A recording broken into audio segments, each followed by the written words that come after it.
वालेकुम, welcome back to approach yourself. आज हम बात करने वाले हैं direct short service commission Pakistan army में आप DSSC को कैसे ज्वाइन कर सकते हैं।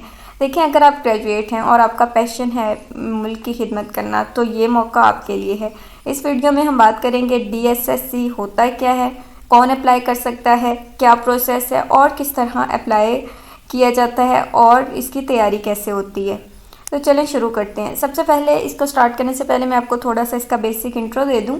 देखें, DSSC क्या है, ये बहुत सारे बच्चों के माइंड में क्वेश्चन है। यानी direct short service commission, basically ये एक ऐसा प्रोग्राम है जिसमें पाकिस्तान आर्मी डायरेक्ट ग्रेजुएट्स को कमीशन देती है मुख्तलिफ कॉर्प्स और ब्रांचेस में, जैसे ICTO हो गया, जैसे information and communication technology officers, फिर सिग्नल्स कॉर्प्स हो गए, इंजीनियरिंग कॉर्प्स हो गए, इसके साथ आर्मी एजुकेशन कॉर्प्स हो गए और इसके बाद मेडिकल कॉर्प्स हो गए और लास्ट ऑर्डिनेंस। ठीक है, इन सब के अंदर ये जो आर्मी है ये इन बच्चों को डायरेक्टली कमीशन देती है।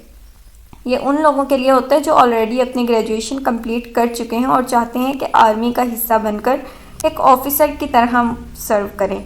अब मैं आपको बता देती हूँ इसका एलिजिबिलिटी क्राइटेरिया देखें, ये मैंने इसके ऑफिशियल वेबसाइट ओपन की हुई है, आप यहाँ से भी इसका क्राइटेरिया चेक कर सकते हैं। तो चलें हम इसका जो क्राइटेरिया है वो देख लेते हैं। इसका क्राइटेरिया कुछ ऐसे है कि नेशनैलिटी आपकी सिर्फ पाकिस्तानी सिटीजन अप्लाई कर सकते हैं, डुअल नेशनल्स को पाकिस्तान की नेशनैलिटी रखनी होती है। एज लिमिट अगर मैं आपको बताऊं तो ज़्यादातर ब्रांचेस में एज लिमिट 28 साल ही होती है, लेकिन कुछ स्पेसिफिक फील्ड्स में 30 तक भी हो सकती है। जेंडर अगर देखें तो मोस्टली जो DSSC में सिर्फ फीमेल्स अप्लाई कर सकती हैं, लेकिन कुछ ब्रांचेस ऐसी होती हैं जैसे AEC हो गया या AMC हो गया जिसमें फ़ीमेल्स के लिए भी अपॉर्चुनिटीज़ होती हैं। क्वालिफ़िकेशन अब हम देख लेते हैं। क्वालिफ़िकेशन में ये देख लें, आप चेक कर सकते हैं।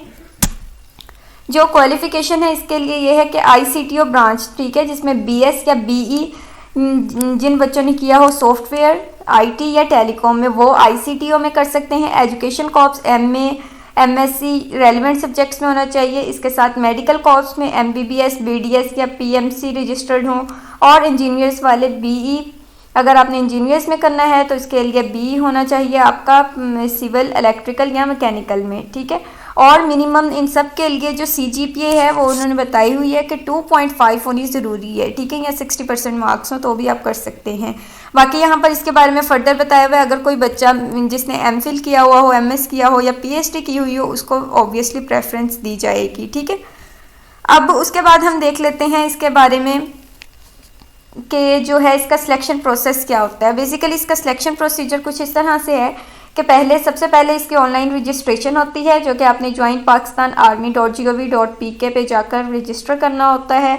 वहाँ आपको एक फॉर्म फिल करना होता है और प्रेफर्ड जो टेस्ट होते हैं, टेस्ट सेंटर होते हैं, उनको चूज़ करना होता है। जैसे फॉर एग्जांपल अगर कोई बच्चा है वो कराची से है तो उसको चाहिए कि वो कराची वाला ही चूज़ करे। और बहुत सारे बच्चे ऐसे हैं कि जो गलती से कोई और चूज़ कर देते हैं। अगर एक बच्चा जो कश्मीर में रहता है और उसका गलती से सेंटर उसने चूज़ कर लिया कराची, तो ज़्यादातर ऐसा होता है कि उनका सेंटर चेंज नहीं होता। तो जब भी रजिस्ट्रेशन करें कोशिश करें कि अपना सेंटर जो है ना वो ठीक से ध्यान से चूज़ करें, फॉर्म के अंदर कोई मिस्टेक नहीं होनी चाहिए।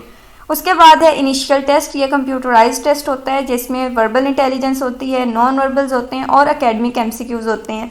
और जो एकेडमिक MCQs होते हैं ये आपके होते हैं आपकी डिग्री से रिलेटेड।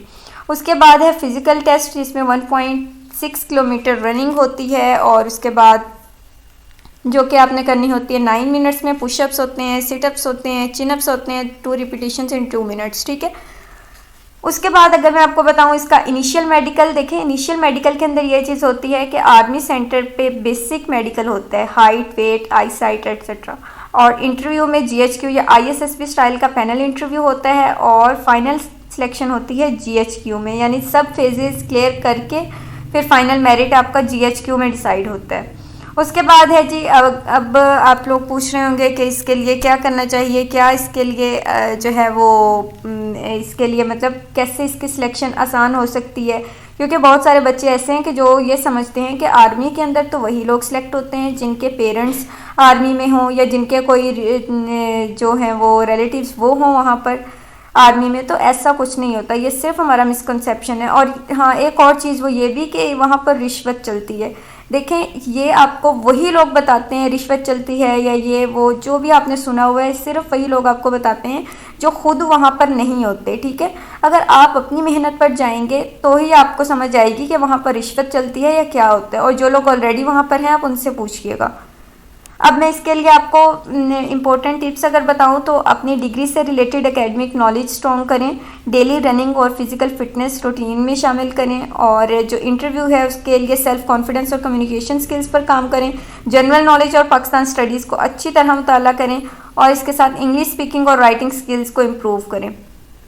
ठीक है, अब देखें, अगर आप पाकिस्तान आर्मी जो है ना, ये सिर्फ एक जॉब ही नहीं है, ये एक लाइफस्टाइल है। यहाँ आप सिर्फ मुल्क की खिदमत नहीं करते बल्कि अपनी पर्सनैलिटी को भी ट्रांसफॉर्म करते हैं। आपको एक इज़्ज़तदार यूनिफॉर्म मिलती है, एक रिस्पेक्टेबल पोजीशन और काम का मकसद मिलता है। DSSC ऑफिसर्स को फुली ट्रेन किया जाता है और परमानेंट कमीशन का भी जो चांस होता है वो मिलता है इनको। अगर आपके अंदर ये जज्बा है कि मुल्क की खिदमत का, तो ये गोल्डन अपॉर्चुनिटी मिस ना कीजिएगा। ये थी कंप्लीट गाइडेंस DSSC के बारे में, और इसके हवाले से अगर आप इस रूट से आर्मी ज्वाइन करना चाहते हैं तो अभी से ही अपनी प्रिपरेशन स्टार्ट कर दें। अगर आपको ये वीडियो अच्छी लगी हो तो मुझे प्लीज़ कमेंट में ज़रूर बताइएगा, और इसको शेयर, लाइक, सब्सक्राइब करना मत भूलिएगा। मिलते हैं एक नई वीडियो के साथ। और हाँ, इससे पहले मैंने GD पायलट के ऊपर एयर वुमेन के लिए, फ़ीमेल्स के लिए जो आने वाली जॉब्स हैं उस पर भी वीडियो अपलोड कर दी है। अगर किसी बच्चे ने नहीं देखी या उसकी इन्फॉर्मेशन लेना चाहता है तो तमाम जॉब्स की इन्फॉर्मेशन इसी प्लेलिस्ट में आपको मिल जाएगी, और इसी चैनल पर आप वहाँ से ले सकते हैं। Wish you good luck. अल्लाह हाफिज़।